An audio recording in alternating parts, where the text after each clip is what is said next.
Oi, gente, hoje eu estou aqui para dar início a uma nova série de vídeos aqui no canal analisando Avatar: O Caminho da Água com spoilers.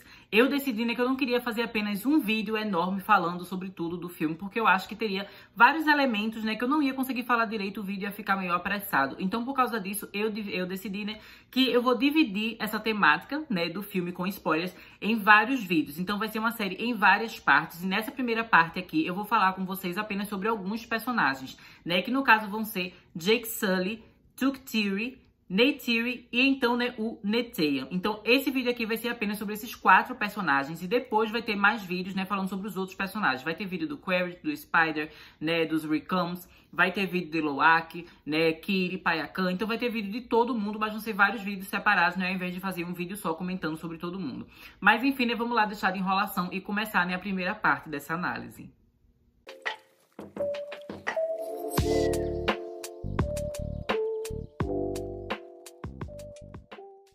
15 anos acabaram se passando, gente, desde a história que a gente acompanhou lá no primeiro filme, Avatar, de 2009. Lá a gente via, o Jake Sully, ele chegando da Terra, chegando na Lua de Pandora e começando a conhecer tudo, a natureza, a fauna, a flora, os animais, enfim, e conhecer a Neytiri, conhecer o povo Matikaia, e começar a entender a cultura, ali do povo Matikaia e dos Na'vi, até que aos poucos ele vai decidindo que ele não vai continuar junto com os humanos, da RDA, que estão destruindo a natureza, que estão matando os animais, que são apenas gananciosos e que estão sendo extremamente violentos com o povo, ali daquela lua, Então, enfim, a gente sabe que tem toda essa história até que o Jake, ele de fato consegue se tornar Na'vi, que ele faz aquela transferência definitiva, junto com Eywa, que ele simplesmente passa não só a mente, mas também a alma dele para o seu corpo de Avatar, se tornando finalmente a sua versão Na'vi por completo, e abandonando a sua vida humana. Aqui a gente vai ver que o Jake, ele já está estabelecido como o líder dos Omatikaia, ou seja, o Olo-Yektan,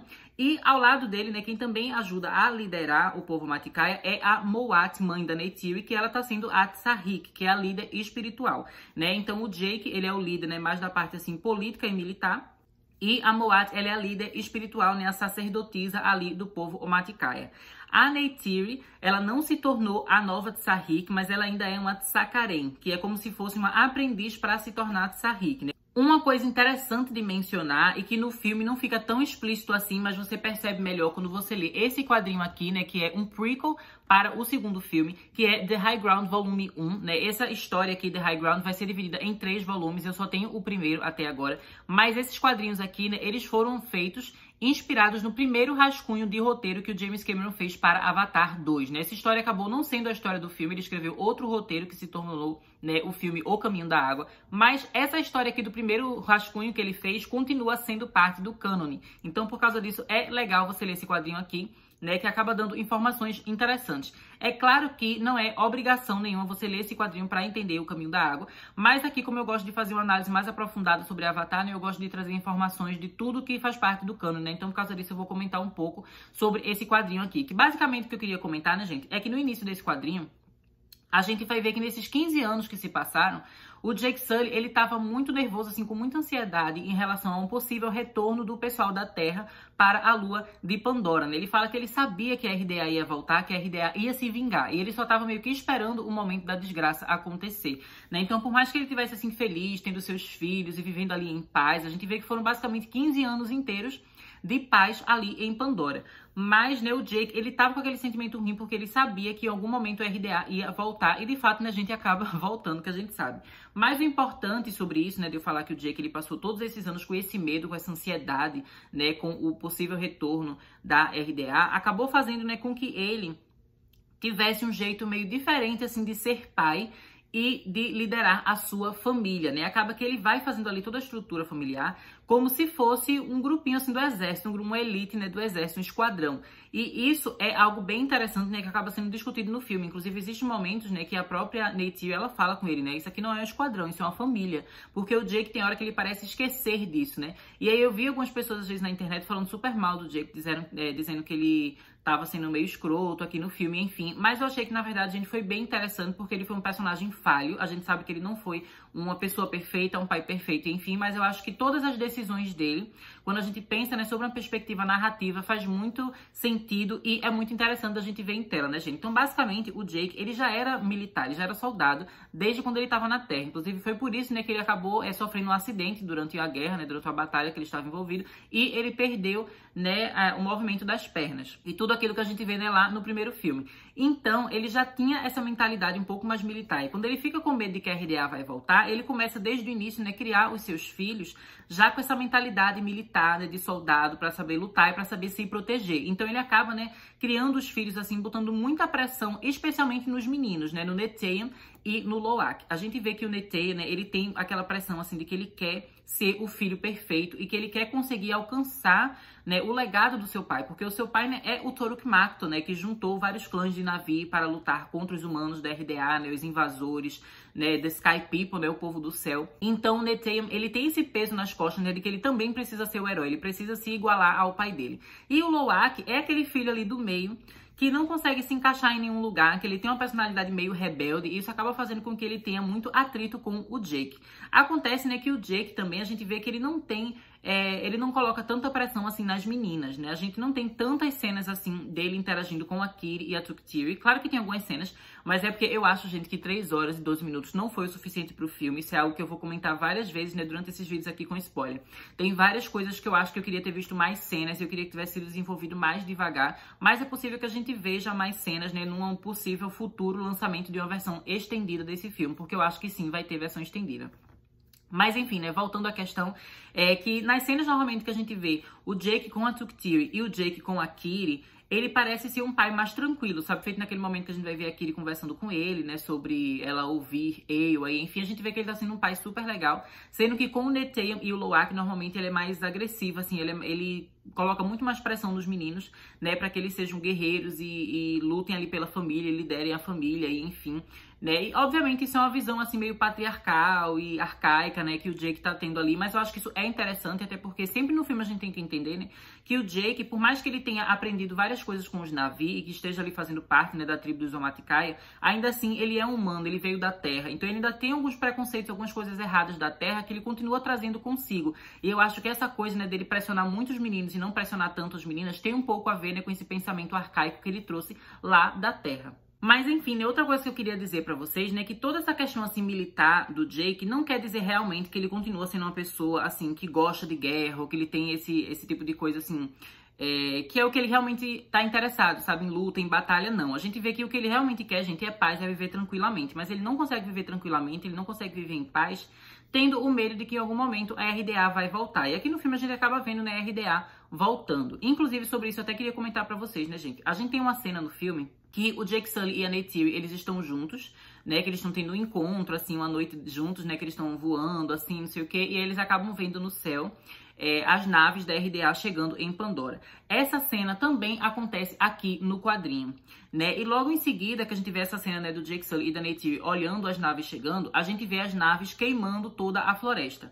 Acontece, gente, que entre a cena que eles estão olhando para o céu e a cena que as naves chegam em Pandora e estão queimando tudo, existe toda uma história que o filme não mostra. Essa história é exatamente o que vai acontecer aqui em The High Ground, né, que tem 3 volumes. Eu ainda não li o volume 2 e 3, mas eu queria deixar isso aqui claro pra vocês, porque tem algumas pessoas em dúvida, né, sobre esse quadrinho, se ele era canônico ou não. Ele é canônico, sim, e o momento da história em que ele se passa é exatamente entre a cena que o Jake Sully e a Neytiri, eles veem as naves no céu, e o momento, né, que a nave chega na Lua e começa a destruir a floresta, né? Dentre uma cena e outra se passa assim 1 segundo no filme, mas dentro do cânone se passa toda essa história aqui grandiosa, com batalha no espaço, enfim. Então em breve eu vou fazer, né, mais conteúdos aqui no canal explicando pra vocês a história desse quadrinho, mas eu só queria deixar isso aqui claro, né, que a gente tem toda essa história de The High Ground acontecendo logo ali naquele início, né, do filme de Avatar, o Caminho da Água. Mas a questão é que, né, quando a RDA chega, começa a ter um bando de treta e a gente tem um pulo de 1 ano, né? Nesse pulo de 1 ano, depois a gente vai ver, né, que o Jake, ele tá liderando os Omaticaya em várias batalhas, né, em várias lutinhas que ele tá tendo ali junto com contra a RDA, no caso, e os filhos dele começam a participar e começam a estar presentes, né? Que a gente tem até aquele momento que o Loak e o Neteyam acabam se metendo ali, e aí o Neteyam acaba se machucando, o Jake fica com super com muita raiva, assim, ele fica super revoltado, diz para os meninos não serem responsáveis, né? Ele reclama muito com o Loak, que diz que o Loak acaba colocando o irmão dele em perigo e que em algum momento ele vai acabar matando o irmão por causa desse jeito rebelde dele, né? Inclusive é algo que a gente vai comentar em breve aqui nesse vídeo quando for falar do Netê. Mas a questão, né, é que quando a gente vê isso acontecendo, logo em seguida a gente tem também o Quaritch, né, e os outros Recombs que estão chegando em Pandora. E a gente tem um momento, né, que os Recombs ele encontram as crianças. E aí o Jake, obviamente, ele vai ficar super louco, né, com as crianças dele em perigo, né, os filhos em perigo. E o Spider sendo sequestrado, né. O Spider, ele sabia muito sobre o esconderijo do Uzumati-Kai, ele sabia muitas informações sobre os planos do Jake, né, porque eu acho que ele tinha uma consciência, ele estava ouvindo ali os planos, as coisas. Então, o fato da RDA ter sequestrado o Spider era muito preocupante, né, e o Jake percebe que ele não conseguiria manter a sua família a salvo se ele continuasse ali.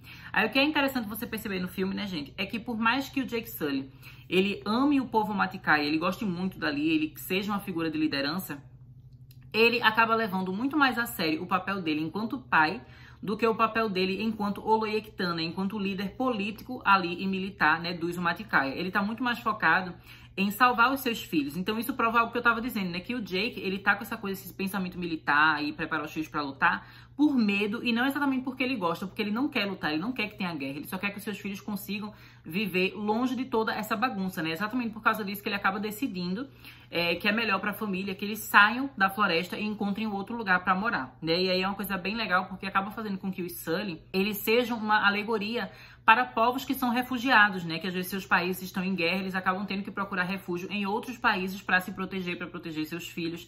Então isso é algo muito legal que a gente vê aqui, né, sendo colocado nesse filme, né? Muito incrível que o Jake Sully, por mais que ele tenha todo esse instinto assim de guerra e de batalha, porque foi isso que ele foi ensinado durante toda a sua vida, o que ele realmente quer é a paz, né? E fazer com que seus filhos consigam viver em segurança. Então o primeiro instinto dele, quando ele vê que a RDA tá ali muito próxima, não é necessariamente, né, ir bater de volta e lutar, não. Ele só quer se esconder os seus filhos, né? E isso algumas pessoas podem até pensar que ele tá sendo meio covarde, enfim, mas eu discordo completamente, né? Óbvio, eu acho que o Jake Sully, ele é um personagem que ele é muito corajoso, sim, ele é muito valente, sim. Só que existe uma diferença, você se colocar em perigo quando simplesmente é a sua vida que tá em risco, e você se colocar em perigo quando você é uma figura paterna, ali uma figura de liderança dentro de uma família. E provavelmente na cabeça dele se passa, se eu for pra luta e morrer, como é que vai ficar Neytiri, como é que vai ficar Netê, como é que vai ficar Kiri, como é que vai ficar Tsuktiri, como é que vai ficar Loak, sabe? Tudo isso acaba passando pela mente dele. Então ele acaba percebendo que a melhor coisa pra ele fazer é se manter a salvo também, porque se ele morrer, quem é que vai proteger a família dele, sabe? Ele fica com tudo isso na sua cabeça e eu acho que isso é uma coisa, assim, muito interessante da gente ver com o Jake, né? Algumas pessoas às vezes falam que Avatar não tem um roteiro muito interessante, que a história é sem graça. E eu acho que não, sabe? Isso aqui, só essa base do Jake, a gente já vê todo um crescimento de personagem, em todo um obstáculo que o personagem tá passando emocionalmente, né? De simplesmente ele não conseguir fazer aquilo que instintivamente ele já queria fazer, que a gente já via ele fazendo no primeiro filme. Que era sempre que tinha alguma tretinha, ele já se colocava ali no papel assim, tipo, vou lutar, vou botar a cara a tapa, né? E foi exatamente isso que acabou fazendo com que ele meio que traísse os humanos, né, da RDA e ajudasse a liderar os Uzumati-Kai. Porque quando ele viu que as coisas estavam erradas, ele foi, não vou aceitar isso aqui não, vou lutar sim. Mas dessa vez, né, considerando que ele tem toda uma família que ele coloca em risco, ele não tem essa coragem de simplesmente, né, colocar as pessoas ali, né, em perigo e lutar. E eu achei isso muito interessante. Eu acho que foi um crescimento, assim, do Jake muito maravilhoso. É algo que a gente já via o ator, né, o Sam Worthington, ele comentar em diversas entrevistas que eram feitas, né, sobre o filme, sobre como seria o seu personagem, né, que ele não simplesmente ia conseguir se colocar em perigo agora, que ele sempre ia estar pensando nos filhos. Eu achei que isso foi muito bem trabalhado no filme. E eu achei, assim, que foi interessante a gente ver que o Jake Sully, ele é uma pessoa boa, ele tem muito carinho pelos filhos, sabe? Só que o medo acabou afastando a família, né? E eu acho muito interessante que a gente vai vendo, especialmente entre ele e o Loak, sabe? Ele acaba não entendendo o Loak, não ouvindo o lado do Loak, porque ele fica tão obcecado, assim, em proteger os filhos, que ele acaba não parando para ter aquela relação comum de dia a dia, de saber como os filhos estão, do que os filhos se interessam, né, o que é que tá acontecendo no dia a dia deles, sabe? E a gente não vê cenas que o Jake pergunta, né, como foi o dia de vocês hoje, crianças, sabe? O que vocês aprenderam hoje no mar, sabe? Na terra dos Metkayina, sabe? Que novas criaturas vocês fizeram de Sarreio, né, se conectaram, onde vocês nadaram. A gente não vê essa cena, assim, de interação, porque o Jake, ele tá muito obcecado em proteger os filhos, e a gente acaba vendo muito disso quando ele julga a relação do Loak com o Payakan. Ele não escuta ao lado do Loak, ele simplesmente vê, você não devia estar com o Payakan, sabe? Respeita o Tonowari. O Tonowari tá falando que você não deve se conectar com essa criatura, né? Você não deve ficar junto desse Tulkun, esse Tulkun é perigoso, só pare e fique quieto, cala a boca. É tipo assim, a reação do Jake, né? E obviamente o Loak, ele não aceita isso, né? E aí a gente vai ver, né, toda aquela questão de que o que faz o final do filme, né, ter aquela grande batalha, é que eles descobrem, né, que o pessoal da RDA tá matando vários Tulkuns. E aí o Jake, né, o Tonowari, eles têm aquela conversa ali, eles falam pra todo mundo, né, avisem aos Tulkun que a RDA está caçando eles. Então eles precisam avisar pra que os Tulkun consigam, né, se esconder e ficar a salvo. Sendo que, obviamente, ninguém ia avisar o Payakan. Então o Loak, ele acaba indo, né? E muita gente fala, não, o Loak, ele foi muito irresponsável, muito, enfim. E de certa forma você pode até dizer que ele foi, mas é impossível a gente dizer que a gente não entende o lado do Loak, né, gente? O Payakan era um amigo dele, ele fala, né, que era um irmão pra ele, né? E ele tinha uma ligação muito grande com o Payakan. Ele não ia deixar o Payakan morrer, ele precisava avisar o Payakan pra se proteger. O que ele não imaginava é que vários amigos, né, e todos os seus irmãos iam seguir ele nessa jornada até o Payakan, e que quando ele chegasse no Payakan, o Payakan, ele ia estar com aquele negócio, né, o tracker, esqueci como é o nome em português, gente, que é um negocinho ali pra rastrear ele, né, o rastreador, que ele tava com o rastreador da RDA, lembrei o nome agora em português. E aí, basicamente, acaba rolando toda a luta do terceiro ato, todo o barraco, mas, tipo, não era o que o Loak tava querendo, ele só queria proteger o Payakan, e a gente vê que, mais uma vez, né, o Jake, ele não entende o lado do Loak, ele fala, você foi irresponsável, sabe, você tá colocando seus irmãos em perigo, e quando o Netien acaba morrendo...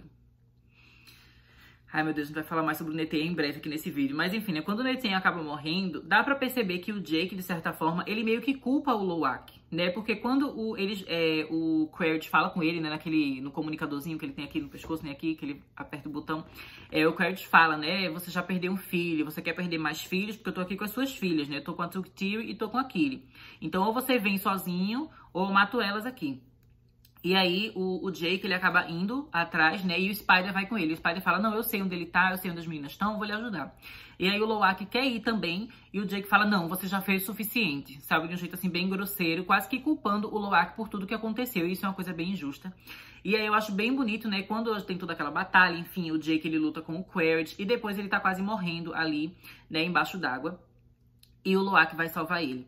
Eu achei essa cena muito bonita, porque foi meio que o Loak provando pra ele que ele não era simplesmente esse rebelde sem causa que o pai tava pensando que ele era, né? Foi a primeira vez que o Jake, de fato, calou a boca e começou a ouvir o que o Loak tinha a dizer. Eu achei essa cena muito maravilhosa.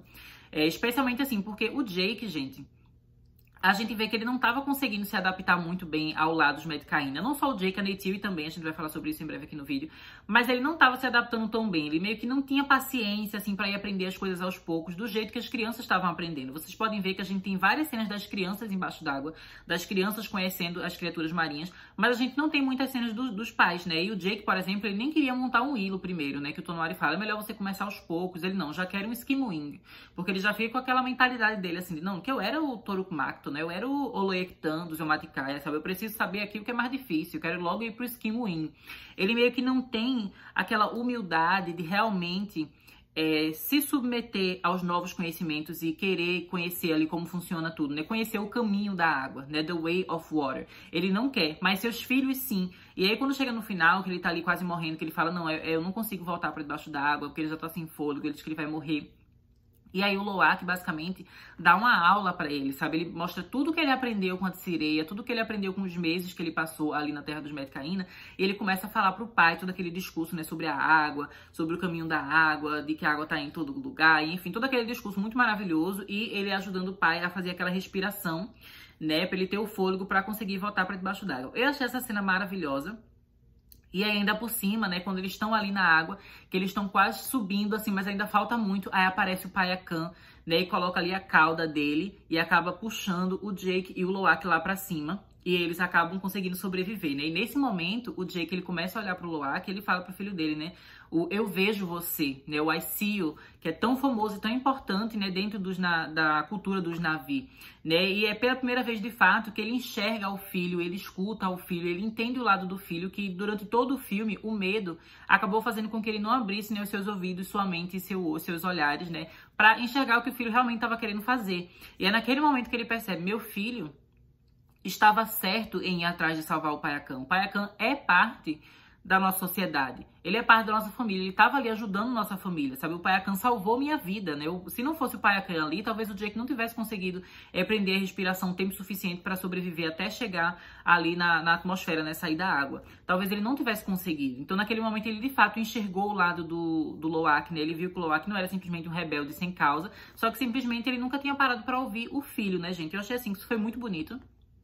Eu achei que o Jake, ele teve muitas mudanças durante o filme, né? E eu acho também que no final ele aprendeu que por mais que seja difícil colocar os seus filhos em perigo, não adianta apenas se esconder, ele precisa lutar. Porque se ele só se esconder, em algum momento os vilões vão chegar lá e vão matar os seus filhos. E foi exatamente o que aconteceu com o Neteyam, sabe? Não adianta ele simplesmente se esconder. O pessoal da RDA sempre vai atrás dele, sempre vai atacar eles. E no meio do caminho também vai matar um bando de gente inocente, vai atacar um bando de gente inocente. Então ele não pode se esconder. E isso é exatamente o que o Jake, ele entende no final do filme, né? Que a gente vê ele lá, que tá naquela árvore, né, das almas que tem embaixo d'água, que ele se conecta, né, lá, ali ele tem aquelas lembranças do Neteyam, né, e aí ele acaba tendo um discurso final, que o filme termina mais uma vez, né, no olho dele, assim, e aí ele basicamente percebendo, né, que agora ele precisa lutar junto da sua família, e não só se esconder. E eu achei que isso foi muito maravilhoso, gente, eu achei que o Jake, ele foi muito bem desenvolvido nesse filme, eu adorei a atuação do Sam Worthington, sabe, ele foi muito, muito incrível mesmo, e eu achei também que todas as cenas dele foram maravilhosas, assim, cena de ação dele, né, a cena dele com outros atores. Eu achei a química dele com o Britton Dalton, né, que é o ator que faz o Loak, maravilhosa. Aquela cena deles dois conversando ali na água, né, e do filho ensinando a ele, né, o caminho da água para ele conseguir aprender ali, aprender a respiração e conseguir nadar, enfim, eu achei tudo aquilo muito bonito. Foi muito maravilhoso. Eu achei uma cena, assim... Ai, gente, achei muito emocionante. Eu me emociono toda vez que eu vejo aquele final. E eu adorei a forma como o Jake foi desenvolvido aqui no filme. Achei que o personagem foi trabalhado de um jeito muito bom, muito incrível. E basicamente é isso que eu tinha pra falar, né, gente, sobre o Jake. Então vamos agora, né, pra próxima personagem que eu queria comentar no vídeo, que é a Atuk Tiri. Sobre a Atuk Tiri, eu meio que não tenho tantas coisas assim pra falar, né, porque ela é uma personagem, assim, que digamos que ela não tem uma trama tão própria, tão específica dela aqui nesse filme, né. Basicamente ela tá só indo lá junto com a família. Então a gente vê, né, no início ela ali vivendo a vida dela na floresta, até que acontece todo o ataque ali da RDA, os pais decidem ir embora. E ela fica super triste no início, né, com essa ideia de ir embora. Ela não queria. A gente vê que ela chora, né, quando ela tá ali na terra dos Medcaim, né. Ela fala que quer ir pra casa, e a Neytiri fica super triste com aquilo.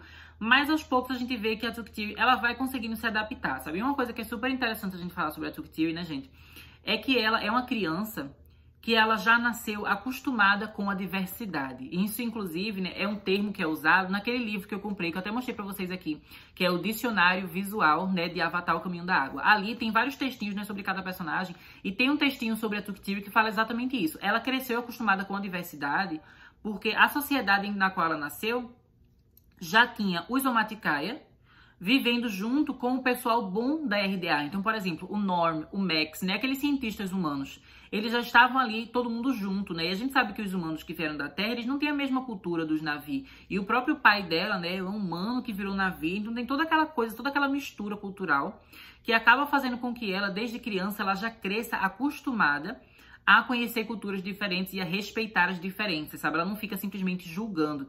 E isso é muito especial quando a gente vê que quando ela chega na terra dos Medcaim, né, por mais que ela sinta falta de casa, ela vai abrindo o coração dela para tudo que está sendo ensinado para ela. E a gente vê que ela acaba amando os animais marinhos, ela acaba adorando nadar, ela tá sempre na água junto com os irmãos, né? E ela acaba se divertindo ali. A gente vê que, de fato, ela consegue abraçar a cultura dos Medcaína. E eu acho que isso é uma coisa muito interessante da gente ver no filme, né? Dessa criança que ela é de uma geração que tá mais acostumada com a diversidade. E isso pode ser até, gente, uma metáfora, uma alegoria para as crianças que a gente tem nessa nova geração agora, sabe? Os bebezinhos que estão nascendo, que já nascem num mundo que é mais globalizado, que a gente já tem mais representatividade, que a gente já se questiona mais e reflete mais sobre injustiças sociais. Então, são crianças que elas já vão nascer com esse costume, assim, de questionar as coisas, sabe? Com esse costume, assim, de não julgar aquilo que é diferente. Eu achei isso muito legal, sabe? Eu acho que a Atuk Tiri, ela é uma personagem que ela é muito bem feita exatamente para representar essa nova geração. E é muito legal que ela seja, né, a filha mais nova ali da família Sully. Eu também acho, gente, que ela é uma menina, assim, muito, muito fofa.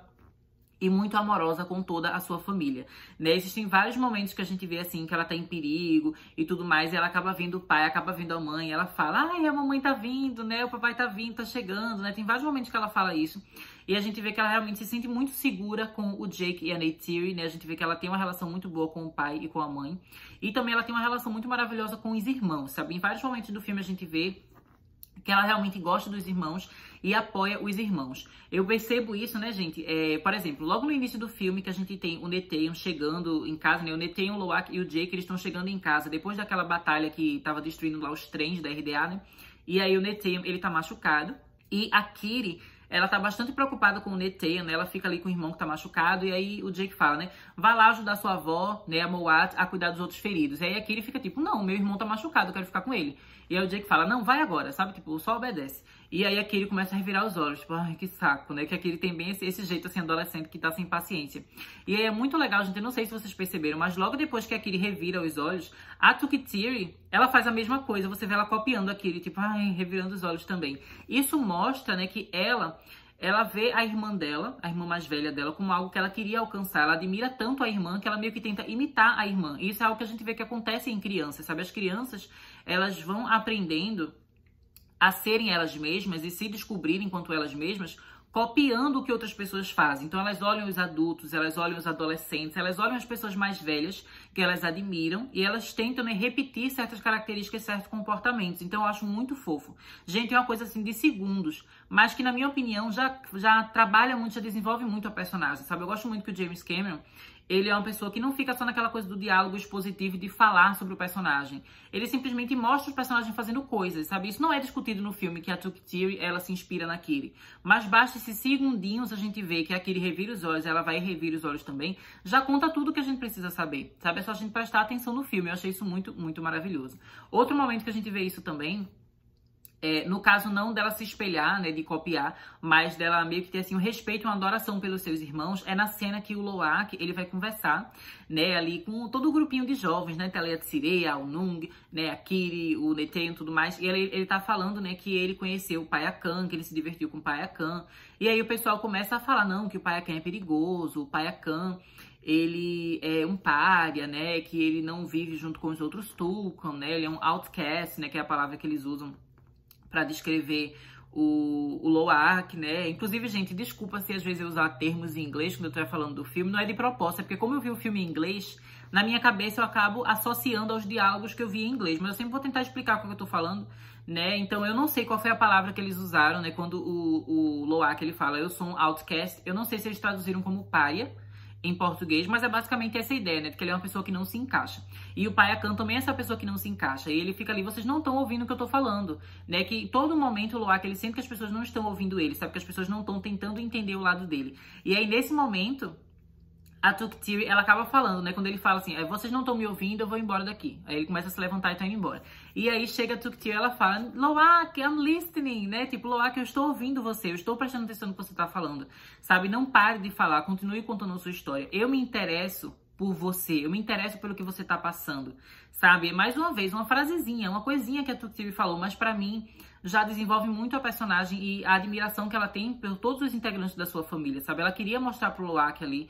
É basicamente igual a cena que a gente tem depois que o Loak tá falando com a Tsirei fala o I see you, né? Que ela enxerga ele por quem ele é e que ela vê que ele realmente é parte da sociedade, que ele se conectou com o Tulkun. E isso é uma coisa que é muito importante, muito interessante e muito respeitada ali dentro da comunidade, né? Dentro da cultura dos Metkayina. Por mais que ele tenha se conectado com o Payakan, que é uma pessoa que nem todo mundo entende, né? É uma criatura que nem todo mundo entende, mas ela tá entendendo o lado dele, ela tá enxergando ele. A mesma coisa era o que a Tuktiri tava tentando fazer aqui, né? Quando ela falou pra ele, Loak, eu estou lhe ouvindo, eu estou prestando atenção na sua história, sabe? Então eu achei ela, assim, maravilhosa, gente. Eu amo ela.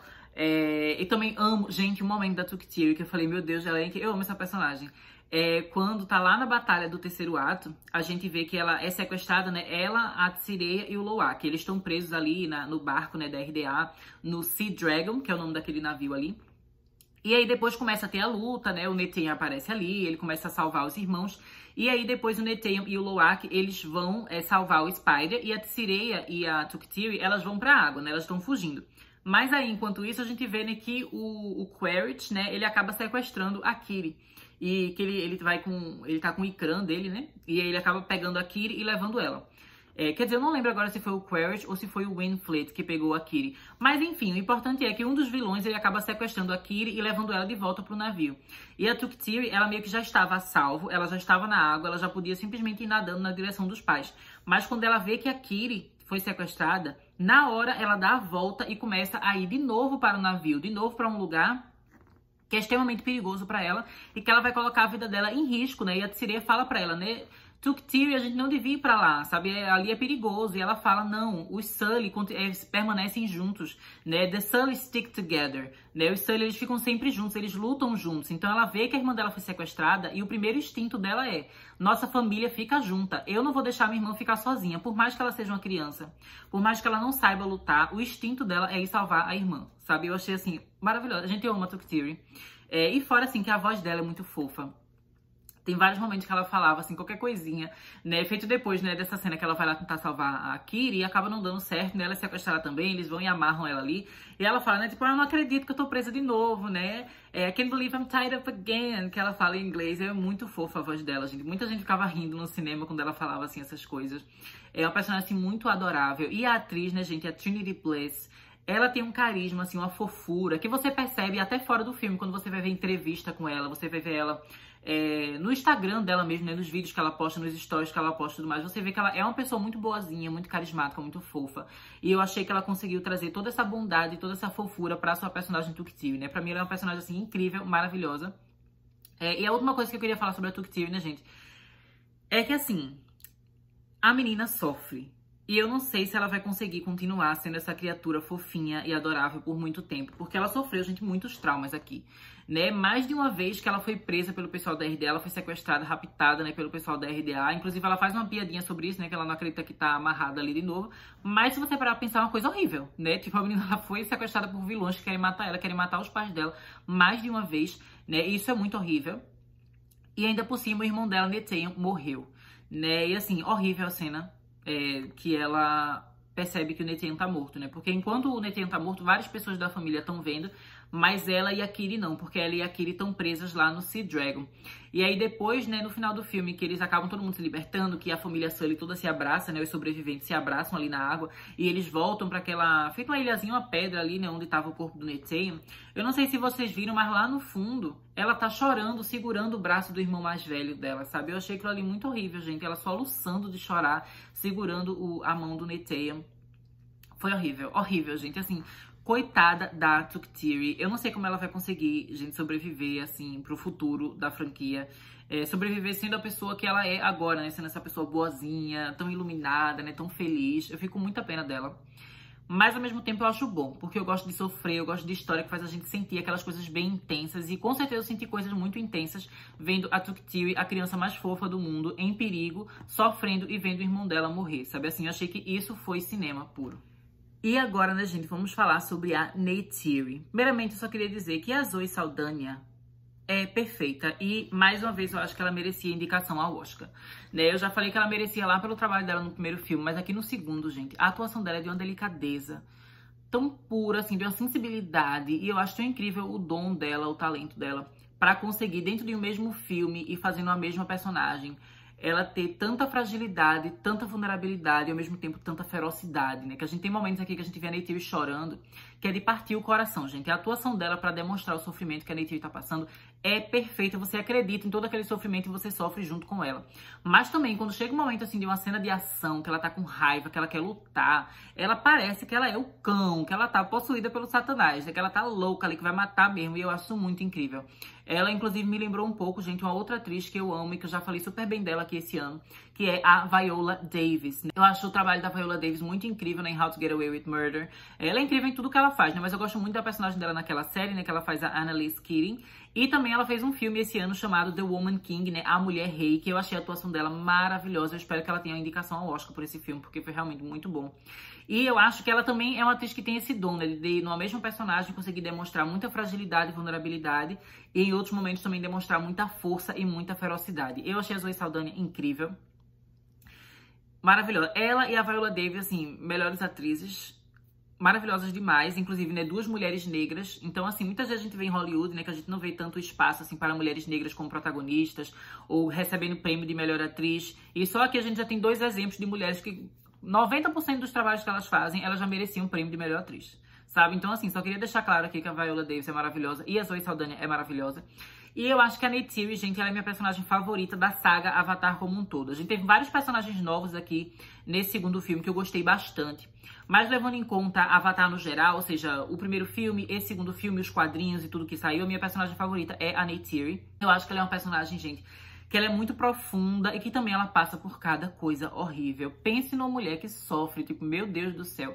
Ela acompanhou a morte da irmã dela, né, que a irmã dela tava ali, ela morreu na porta da escolinha da Grace, que a Grace estava ensinando coisa, né, ensinava as crianças a falar inglês, né, e ia fazendo aquela troca, né, de inglês com Na'vi, ensinando as crianças tudo. E ela viu a irmã dela morrer ali. Ela viu o pai dela, né, o Wei Tukan, morrer lá no primeiro filme, né? Que inclusive não só ele morreu, mas naquela cena morreu um bando de gente do povo dela, o Matikaia, porque foi a destruição da Home Tree, né? Daquela casa lá da árvore que todos eles moravam. Então, assim, horrível, gente. Sofrimento péssimo. E aqui ela ainda perde o filho dela, né? E além dessas perdas, assim, de morte, também tem a perda, assim, da cultura, do ambiente que ela cresceu, porque ela sai da terra dos Omaticai e vai pra terra dos Metkainas, sabe? Que foi tudo o que ela aprendeu durante toda a sua vida, que era viver na floresta, ser a melhor caçadora na floresta e fazer tudo na floresta. E aí agora ela meio que perde tudo isso, tudo que faz ela se sentir em casa, tudo o que transforma a vida dela, né, num lar, o ambiente ao redor dela transforma tudo num lar, ela meio que perde nesse filme aqui. E isso é muito pesado, isso é muito horrível. E a gente vê também, né, que ela acaba meio que acreditando muito no Jake e aceitando muitas coisas que o Jake decide, mesmo que ela não concorde. E eu achei que isso é interessante, né? Ela acaba ficando ali num papel. Você poderia dizer que ela tá meio tradicional ali, de esposa, né? De ficar aceitando o que o marido tá falando. Mas eu acho que isso vai muito além de simplesmente uma questão de gênero, né? Acontece que o Jake Sully, ele foi o Toruk Makto, né? Então ele ajudou a liderar o pessoal a ser vitorioso contra a RDA, e ele era humano e ele trabalhava para a RDA. Então ele meio que tem uma certa noção sobre os humanos e as ações dos humanos que ela não tem. E eu acredito que é por causa disso que ela acaba seguindo aquilo que ele fala, porque ela acaba confiando nele, né? Ela pensa, não, ele era humano, ele trabalhou para a RDA, então se ele tá falando que a RDA é perigosa, é melhor a gente ir embora daqui, provavelmente ele tá certo, é melhor a gente ir embora. Então por mais que ela sofra, por mais que seja muito pesado e muito horrível pra ela, no fim ela acaba aceitando as coisas que ele vai dizendo. Mas eu não sei se isso vai continuar por muito tempo não, viu? Porque eu tô prevendo muito barraco entre Jake e Neytiri acontecendo nos próximos filmes da franquia Avatar. E eu acho, né, que o fato do Neytiri ter morrido nesse filme vai fazer com que ela comece a questionar muito mais as decisões do Jake Sully. Eu acho que ela não vai simplesmente aceitar as coisas que ele fala e seguir o que ele tá dizendo ali. Eu acho que não, sabe? Eu acho que vai ter muito atrito entre esses dois personagens. Mas eu quero muito ver isso, né? Porque a gente vê que eles se amam bastante. Tem vários momentos aqui no filme que fica bastante claro que eles se amam muito.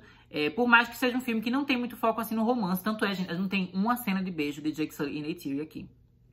A gente sofre, né? Que a gente passou do primeiro filme, que era todo aquele romancezinho, toda aquela frescurinha entre eles, aquela cena deles, né? A cena de amor deles maravilhosa, que eles fazem o Tsarreilo, né? Enfim, tudo incrível. E nesse filme nenhum beijinho tem entre o casal, né? Então, assim, quem shippa o casal sofreu, eu shippo o casal, então eu sofri, porque eles não tiveram, assim, muitas cenas demonstrando afeto.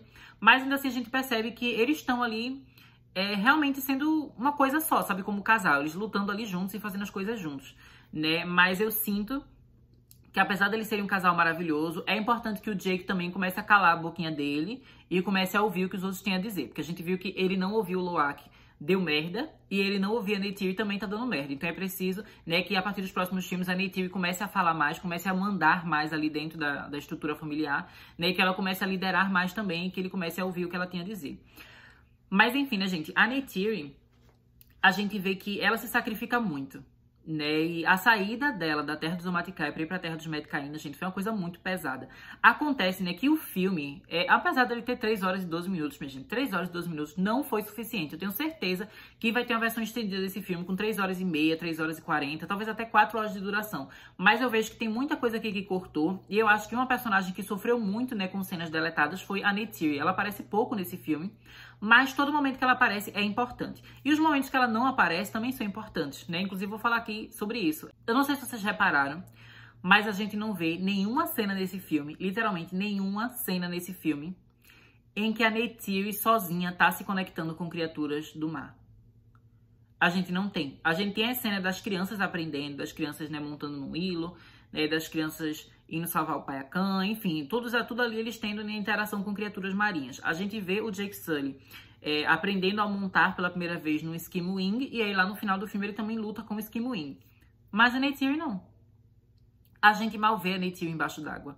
A gente mal vê a Neytiri aprendendo, né, sobre a cultura dos Metkayina, porque ela não consegue, ela não se sente bem, ela tá se sentindo travada. Isso é uma coisa que, inclusive, é discutida, né, quando a gente fala sobre a diferença, né, de adultos e de crianças aprendendo culturas novas, uma língua nova. E, normalmente, pessoas mais velhas, elas acabam tendo um pouco mais de dificuldade, porque é como se fosse assim, que a personalidade dela, o estilo dela, o jeito dela, já foi construído durante anos.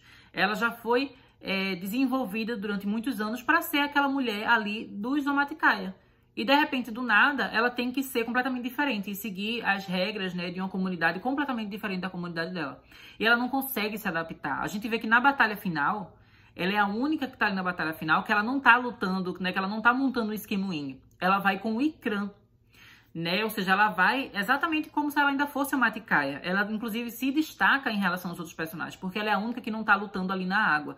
E isso é uma coisa, gente, que o filme, mais uma vez, ele não vai ficar desenvolvendo, não vai ficar falando explicitamente na nossa cara, mastigadinho, tipo, olha, gente, a Neytiri, ela não tá se adaptando. O filme, em nenhum momento, ele fala disso no roteiro, né, explicitamente, mas se você prestar atenção nas cenas, você vai perceber, porque é um desenvolvimento que é mais sutil e que é mais visual, é você prestar atenção no que você tá vendo e também no que você não tá vendo, que no caso é você não tá vendo ela se conectando direito com as criaturas do mar. E é exatamente por isso que quando a gente vai chegando lá no final do filme, né, que ela tá ali junto com a Tuktiri, né, que a Tuktiri ela quase morreu ali, que ela cai naquele buraco, que tá as coisas tudo enchendo d'água, uma cena bem Titanic, né, que tá as duas ali dentro do Sea Dragon, né, o Sea Dragon afundando e elas tentando sobreviver. E a gente vê que a Neytiri, ela não sabe mais o que fazer, ela não consegue mais sair dali. E aí a Kiri aparece. E aí, quando a Kiri aparece, né, ela tá com aquela criatura aqui nas costas, né, parece uma borboleta. E é uma criatura ali que ajuda eles a respirar embaixo d'água, né, dá oxigênio embaixo d'água. E ela acaba pegando aquela criatura e fala pra Neytiri, né, mãe, fique com isso aqui. Ela dá pra mãe dela, né, a Kiri. E aí, né, eu lembro que quando eu vi o filme pela primeira vez, eu fiquei pensando, nossa, mas por que ela deu pra mãe? Ela devia ter dado pra Tuktiri, né, que é a novinha, pra ela ficar mais segura embaixo d'água. Mas aí depois que eu percebi, a Tuktiri não precisa, porque por mais que ela seja novinha, e o corpo dela de certa forma seja frágil, né, porque ela é uma criança, ela aprendeu o caminho da água, a Kiri aprendeu o caminho da água, elas sabem prender a respiração por tempo suficiente. Mas a Neytiri não, a Neytiri ela tá igual ao Jake Sully. Na verdade, acho que ela tá pior que o Jake Sully. Acho que o Jake Sully, ele ainda conseguiu, junto com o Loak, ele ter aquele ensinamento ali, respirou e conseguiu nadar. Eu acho que a Neytiri, ela não conseguiria. Ela não ia conseguir. Ela ia ser igual à primeira cena que as crianças vão pra debaixo d'água, sabe? Que a gente vê o tempo todo o Neteyam e o Loak tendo que subir pra pegar fôlego, porque eles não estão conseguindo passar muito tempo embaixo d'água. A Neytiri ia ser exatamente igual, porque ela não conseguiu se adaptar, ela não conseguiu aprender. E por causa disso eu achei tão bonito a Kiri chegar lá e dar aquela criatura pra ela, né? Colocar aquela criatura nas costas delas e falar, mãe, tome isso aqui, venha com a gente. Achei que foi muito bonito, gente. E principalmente porque durante todo o filme a gente fica vendo o Jake Sully e a Neytiri, eles super obcecados com a ideia de colocar os filhos deles em segurança, e manter os filhos deles em segurança e deixar eles protegidos. E aí, quando chega no final, quem salva eles são os filhos, sabe? É o Loak que salva o Jake, e é a Kiri que salva a Neytiri, sabe? Os filhos salvam os pais. Os filhos ensinam os pais. Isso também é uma coisa interessante, né? Porque a gente vê, por exemplo, no início ali que tá o Jake ensinando o Neteyam a caçar, né? Que ele caça ali aquele peixe, aí ele fala, ai, filho, parabéns, não sei o quê. Então a gente vê que, assim, durante toda a criação dos filhos, eram os pais que estavam ali ensinando eles as coisas, mas sempre chega um momento, né, de que é o filho que vai ensinar e os pais que vão aprender. E foi exatamente isso que a gente viu nesse final. E eu achei muito belíssimo, achei muito maravilhoso. E, inclusive, é uma mensagem que é legal para os próprios pais ouvirem e verem no filme, sabe? Se você é pai, se você é mãe, você tá vendo esse filme. Que é a ideia, assim, de que tem momentos que a gente tem que ter humildade e a gente tem que entender que nossos filhos também têm coisas para ensinar pra gente, sabe? Não é só os pais que ensinam coisa pros filhos, não. Então, achei incrível como isso foi desenvolvido no filme. Mais uma vez, é algo que é muito sutil. O filme não fica falando isso que eu tô falando com palavras dentro da história. É simplesmente você assistir, sentir e interpretar, porque tudo isso tá no filme, sabe? Inclusive, eu me irrito quando o pessoal fala que o filme não tem roteiro, que os personagens não são desenvolvidos, porque literalmente esse vídeo todo aqui é só falando do desenvolvimento dos personagens no filme, e olha que nem são todos os personagens, né? São só alguns. Mas enfim, né? Agora que eu já exaltei a Neytiri... Ah, queria exaltar mais uma coisa sobre ela, gente. Mulher perfeita, gente. A Zoe Saldana cantando aquela música, né? The Song Chord. É uma coisa maravilhosa. Eu amei o fato dela ter uma música aqui nesse filme. Eu já tinha falado pra vocês outras vezes que ela ia ter uma música, né? Acho que eu falei até foi numa live que eu falei que ela ia ter uma música. Eu pensava que a música dela ia ser a música tema do filme, mas na verdade não. A gente teve a música do The Weeknd sendo a música tema. E a música da Neytiri, ela de fato faz parte da história. A Neytiri canta essa música dentro do filme, né? Dentro da história do filme. E eu achei lindo. Eu achei perfeita aquela música. A voz da Zoe Saldana é incrível. É uma mulher muito facetada, com diversos talentos. Ah, e mais uma coisa que eu queria dizer pra vocês, gente. Naquela cena final, não sei se vocês repararam, mas na cena final que a Neytiri e o Jake, eles vão lá pra aquela árvore, né, das almas, eles fazem o Tsaheli, né, fazem a conexão, e eles acabam revendo o Neteyam. É muito legal que a Neytiri, ela tá usando o colar do Neteyam. Sabe aquele negócio que ele tem aqui no pescoço, né? Ela tá usando. E eu achei isso muito bonito. Ela tá usando um acessório do filho dela que morreu. Inclusive, assim, eu queria ver mais cena da Neytiri nesse filme, queria ver mais cena dela com as crianças, sabe? Nos poucos momentos que a gente vê a Neytiri com os filhos, a gente vê que ela é sempre muito carinhosa com eles, ela ama muito eles, sabe? Isso fica bem óbvio em todos os momentos do filme. Feito naquela hora, né, que a Kiri, ela tá com aquele problema, né, que ela acaba meio que entrando em coma, assim, né, que ela tem um ataque epiléptico ali quando ela se conecta com a árvore das almas. Enfim, eu vou falar mais sobre isso no vídeo da Kiri, mas eu achei super legal a preocupação dela com a Kiri, sabe? Ela falando, não, minha filha, né, minha filhinha, enfim, ela chama a Ronal, né, e pede pra Ronal ajudar ali, a Ronal acaba ajudando e a Kiri acorda. E quando a Kiri acorda que ela tá chorando, e aí a Neytiri começa a abraçar a Kiri, fala, minha filha, ainda bem que você tá bem, né, e a Tuktiri também fica, Kiri, você acordou, assim, eu achei esse momento muito legal, né, e foi uma das minhas cenas favoritas, porque a gente vê, né, todas as mulheres ali juntas se unindo pra resolver uma questão, né, que no caso tá a Ronal, a Neytiri, a Kiri e a Tuktiri ali juntas, eu achei isso bem incrível. Mas enfim, gente, Neytiri perfeita. E eu só fico pensando que a Zoe Saldana, ela falou, eu espero que os fãs se conectem bastante com o segundo filme e gostem bastante, porque o terceiro vai ser ainda melhor. Então, assim, pra Zoe Saldana ter falado que ela acha o filme 3 melhor que o 2, é porque provavelmente vai ter muita coisa boa da Neytiri vindo por aí, que ela tá ansiosa pra mostrar pra gente, pra compartilhar com a gente, né? Então, se você, como eu, ama a Neytiri e ela é sua personagem favorita de Avatar, se prepare que Avatar 3 vai ter muita coisa interessante sobre essa personagem.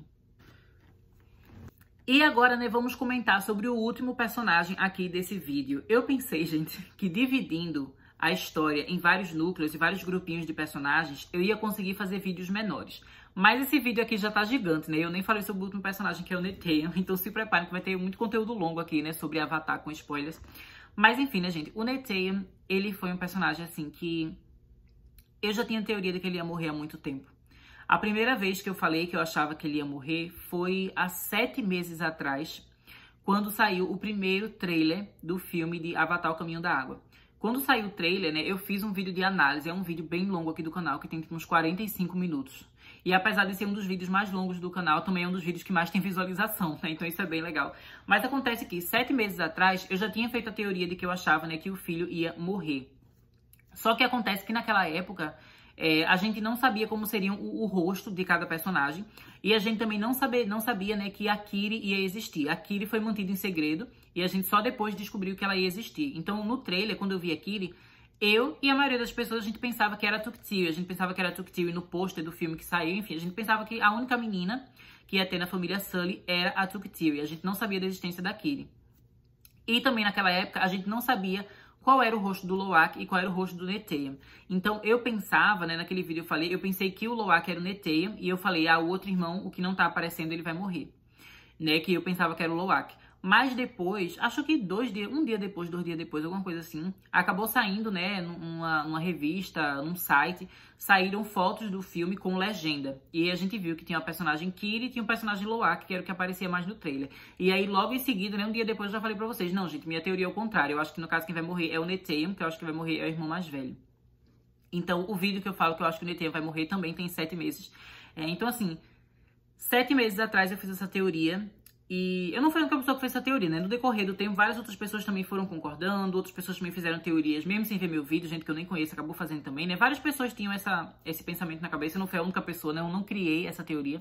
Mas eu sei que eu fui uma das primeiras pessoas a falar sobre isso no YouTube. Até porque, quando eu fiz vídeo falando sobre Avatar aqui no YouTube, muita gente não sabia nem o nome dos personagens, né? Porque tem gente que tá aprendendo o nome dos personagens agora. Eu já tô aqui, ó, falando o nome de Teian, Loak, Tuctio, já faz, ó, muito tempo que eu sei o nome desses personagens e que eu falo aqui sobre eles no YouTube, né? Mas eu fiquei muito feliz, por um lado, de ver que muita coisa que eu falei nos meus vídeos acabaram acontecendo. Eu ficava muito triste de ver, né, que tinha muita fake news sobre Avatar, muita fake news, muita mentira, muita besteira que o pessoal falava. Feita aquela história do 3D sem óculos.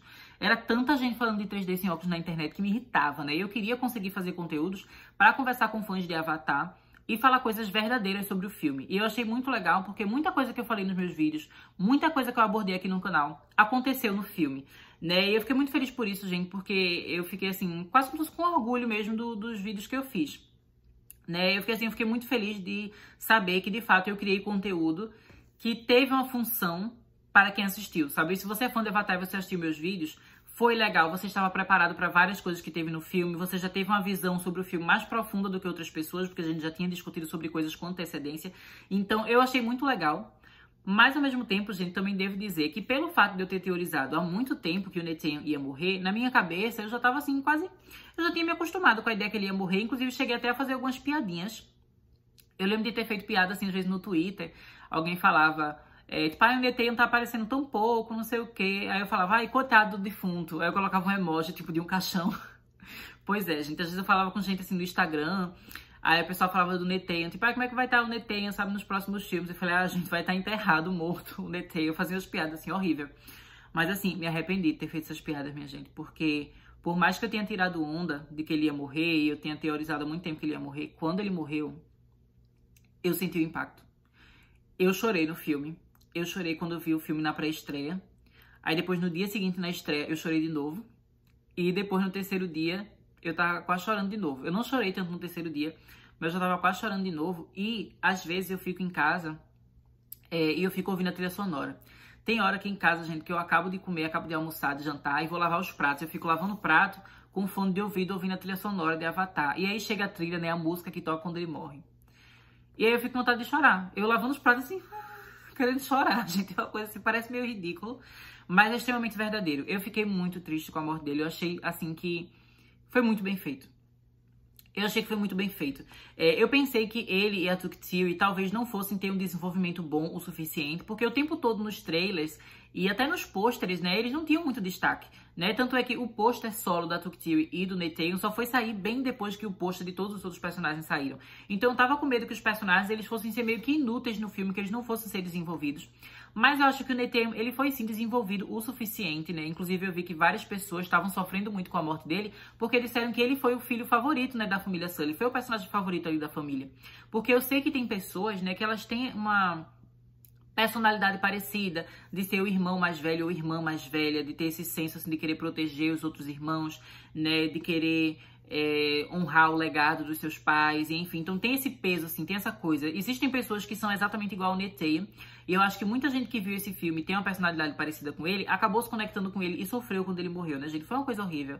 Ele era um personagem, assim, muito bom, muito bondoso, muito heróico, e que todo momento que ele aparecia, você via o quanto ele se importava com os irmãos, o quanto ele se importava com o pai e com a mãe, né, e era muito legal, assim, que às vezes o Loak, ele se metia, né, em confusão, e ele tentava proteger o Loak, ele tentava dizer, não, foi culpa minha, não sei o quê. E o Jake falava, para né, de ficar meio que passando pano pro seu irmão, sabe? Foi seu irmão que tá fazendo coisa errada, não fique dizendo que a culpa é sua não, porque não é. Mas ele não queria ver os irmãos tristes, não queria ver os irmãos sofrer. Ele era uma pessoa muito boa, gente. O Neteyam era uma pessoa incrível. Eu não imaginei que eu ia sofrer tanto quando ele morresse, mas, assim, foi muito intenso, gente. E o ator, é o Jamie Flatters, né, que faz o papel dele, foi um ator incrível, gente. Eu amei o papel dele ali. Eu espero que ele tenha um futuro incrível na carreira dele, né? Porque provavelmente ele não vai continuar aparecendo nos filmes de Avatar, né? Mas ainda assim, ele, né, o Jamie Flatters, ele tem vontade de ser diretor, né? Então ele falou que pra ele foi super especial, logo quando ele era jovenzinho, né, trabalhar ali com o James Cameron, que é um diretor, assim, visionário, incrível, genial. Então ele aprendeu muito sobre cinema ali, né, fazendo os filmes de Avatar. E ele tem uma ambição, assim, de ter uma carreira artística enquanto cineasta. Eu torço muito pra ele ter muito sucesso, gente, porque ele é uma pessoa, assim, incrível. Eu também adorei todas as participações do Jamie Flatters, né, nas entrevistas, em todo o conteúdo promocional que a gente tá tendo no filme. Ele tá indo pra várias, né, premieres, né, vários eventos, várias entrevistas ele tá lá participando, tá respondendo pergunta. Então eu achei super legal, né, ele realmente, assim, tá apoiando bastante o filme Avatar. E o personagem dele foi incrível, gente. Eu sofri de um jeito, assim, que eu não sei nem explicar, né? Tanto é que na segunda vez que eu fui ver o filme, eu chorei mais do que na primeira vez. Porque na primeira vez eu chorei quando ele morreu. E aí depois, quando a gente tem a cena dos pais lidando com isso, né? Quando a gente tem a cena do Jake e da Neytiri se conectando com a árvore ali das almas e dos espíritos, né? E conseguindo ter lembranças dele. Ali eu tava chorando na primeira vez. Mas na segunda vez que eu vi o filme, qualquer cena que o Neytiri aparecia, tipo, não tinha nada a ver com a morte dele. Ele só apareceu, tipo, isso aqui, ele sorria, eu tinha vontade de chorar. E eu chorava mesmo. Porque eu falava, não acredito que ele vai morrer. Eu ficava com aquele pressentimento, assim, meu Deus. E eu não gostava quando eu percebia que o filme tava chegando no fim. Porque eu falava, meu Deus, tá chegando a hora dele morrer, eu não aguento. Tá chegando a hora dele morrer, eu não quero ver isso de novo. E eu achei isso maravilhoso, porque eu gosto de filme que me emociona, que me faz sentir coisas. É muito raro eu chorar em filme, mas eu gosto de chorar em filme. Eu acho tão bonito quando uma pessoa chora num filme, sabe? Quando uma pessoa tem um sentimento, assim, muito grande. E várias vezes eu tenho um sentimento muito forte pelos filmes, mas não chega ao ponto de chorar. E com Avatar eu cheguei ao ponto de chorar. E eu achei que isso pra mim foi muito especial, sabe? Quando eu falo, assim, que a experiência de ver Avatar foi incrível, é muito mais do que só efeito especial e 3D, como o pessoal fala, sabe? É claro que o efeito especial é maravilhoso, é claro que o 3D é super imersivo, mas a experiência, pra mim, o que conta é a emoção. Esse filme me emocionou, gente, me emocionou muito. E assim, eu sempre quis ter filhos, né? Desde que eu era criança, eu sempre tinha vontade de ter outras crianças, né? Sempre foi uma coisa que eu tive, assim, no meu futuro, na minha cabeça. Inclusive, pessoas que já me conheciam desde o passado, amigos, familiares, com certeza eles vão dizer que desde que eu era criança eu já falava que eu queria ter filho, que eu queria ter vários filhos, eu queria ter uma família grande. E por causa disso, né, gente, quando eu vejo histórias que falam sobre essa questão, né, de pais e mães, normalmente, apesar de eu não ter meus próprios filhos, eu sempre me conecto mais com os personagens que são pai e mãe do que com as próprias crianças, porque eu me vejo no lugar deles, porque eu desejo estar no lugar deles em algum momento. Eu desejo ter filhos em algum momento. E aí, por exemplo, em Os Incríveis, minha personagem favorita é a Mulher Elástica, né, que é a mãe. Eu gosto muito da relação dela com cada um dos filhos. E eu tenho uma certa preocupação com as crianças, né, quando eu vejo Os Incríveis, né? Inclusive, eu acho que Os Incríveis tem várias semelhanças aqui com Avatar 2, O Caminho da Água. Não sei se vocês repararam, mas tem várias semelhanças, sim. E assim, amo, porque eu amo Os Incríveis, amo Avatar, então é tudo... É uma comparação positiva, tá? Não tô dizendo que copiou nem nada, não. Mas assim, amo aquela estrutura, né, dos Incríveis que a gente tem a família. E eu amo os personagens dos pais, exatamente porque eu me conecto com eles, imaginando como seria quando eu tivesse filhos no futuro. Outro exemplo disso, gente, é Crepúsculo. Eu já falei pra vocês mais de uma vez aqui que eu gosto muito da saga Crepúsculo, né? E o meu livro favorito de Crepúsculo é O Amanhecer. Que, vou dar um semi-spoiler aqui, né, gente, de Crepúsculo. Mas todo mundo conhece Crepúsculo, né, gente? O último filme já faz 10 anos que saiu no cinema, né? Foi 2012. Então, enfim, né, no fim da história, Edward e Bella têm uma filhinha, né? Uma bebezinha, que é a Renesmee. E eu lembro que eu amava o livro de Amanhecer exatamente por toda a dificuldade que era pra Bella ter essa filha, mas ela queria muito ter a bebezinha, né? E todo mundo pensava, não, essa filha é o capeta, essa filha é uma vampira, né? Ela tá te matando por dentro. A Bella, não, eu sempre quis ter, eu quero ter essa filha, e eu que sempre tive essa ideia de que eu queria ter filhos no futuro. Eu entendia super a Bella, sabe? Ela queria proteger a bebezinha dela que não tinha nascido ainda. E que ela queria, de fato, ir até o fim com aquela gravidez dela, que ela queria ter a filha. Eu achava isso muito maravilhoso. E aí a bebezinha nascia.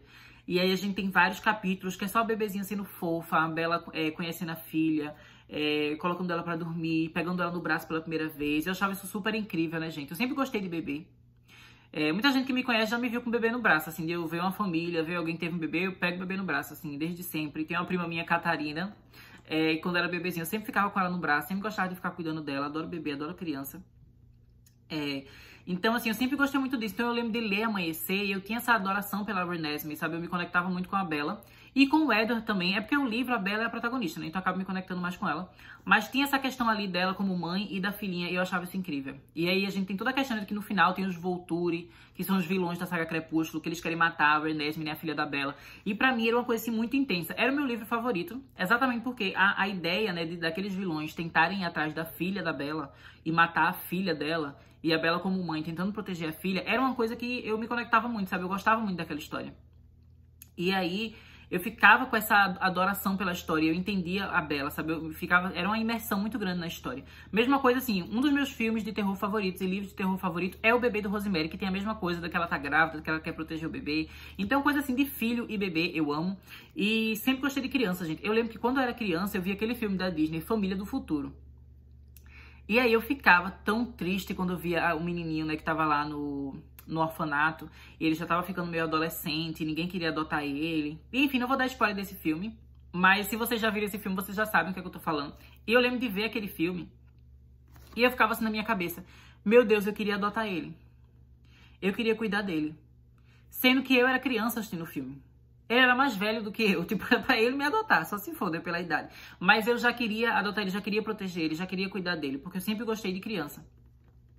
Né? Inclusive, exatamente por causa disso, eu acho que esse tema me tocou muito aqui no filme de Avatar, a forma como foi feita, né? Jake Sully e Neytiri tentando cuidar dos seus filhos e meio que falhando, de certa forma. Não digo falhando entre aspas, porque não é culpa deles, né, gente? A culpa é da RDA, é o povo que é escroto.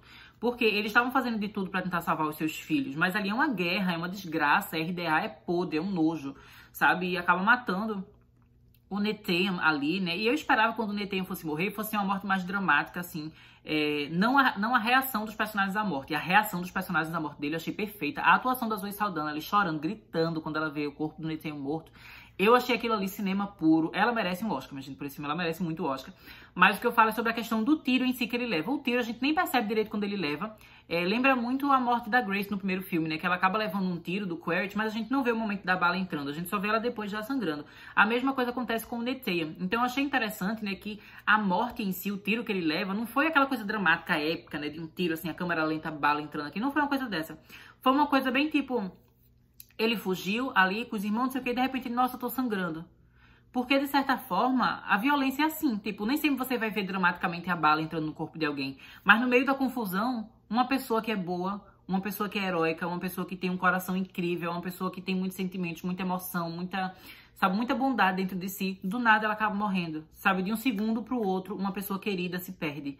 Sabe, eu achei que foi um momento que mostra pra gente como a violência é uma bosta, como guerra é uma bosta, sabe? E parece ser uma coisa meio clichê, né? Essa coisa assim, violência é uma coisa ruim, todo mundo sabe, mas porque a violência continua. Todo mundo sabe porque tem gente que quer arma, sabe? Porque tem gente que tem esse tipo de pensamento no mundo. Eu acho que é uma história, né, dessa coisa de um personagem inocente morrer, que por mais que possa parecer clichê, é necessário a gente repetir esse clichê até que a humanidade aprenda, porque a humanidade não aprendeu, né? Enquanto violência existir, esse tipo de mensagem é importante, né, de ser compartilhada. E eu achei que foi compartilhado de uma maneira incrível aqui nesse filme, né? Inclusive, gente, quando a Neytiri, ela tem a reação à morte dele, né? Depois que eles voltam para o Sea Dragon para salvar a Kiri e a Tuktiri. E a Neytiri, ela está com o demônio no couro. Eu achei essa cena tão perfeita, gente. O olhar dela, assim, a agressividade dela, a raiva dela. Toda aquela energia dela materna, assim, de ódio por ter perdido um filho e querendo proteger as outras filhas. Tipo, já perdeu um filho, ela não vai perder as outras meninas. Ela fazendo de tudo ali na luta. Gente, eu achei aquilo ali muito perfeito. Eu achei incrível. E assim, eu não sei mais nem o que dizer, porque falar de Neteyam, eu fico perdendo as palavras. Eu achei muito emocionante, gente, tudo que aconteceu com ele. Ele é um personagem incrível, sofri muito com a morte dele. Desejo tudo de bom pro Jamie Flatters. E basicamente é isso, né, gente, que eu tinha pra falar pra vocês aqui nesse primeiro vídeo com spoilers. O vídeo ficou gigantesco, né, mas assim, eu sei que vocês vão assistir porque vocês são fã de Avatar, vocês gostam de vídeo longo, né, tem vários vídeos longos aqui de Avatar no canal que vocês assistem tudinho, então, né, eu fico muito feliz por isso, né, gente, muito obrigado pelo apoio de todos vocês fãs de Avatar que estão aqui, né, que são inscritos no canal, que estão sempre comentando, que estão sempre participando das lives, sabe, eu fico muito, muito feliz que a gente tenha criado essa comunidade tão legal para a gente conversar sobre Avatar, e eu vou deixar vocês por aqui, né, em breve eu volto com mais conteúdos, né, e com mais vídeos analisando Avatar, o Caminho da Água, com spoilers, até mais!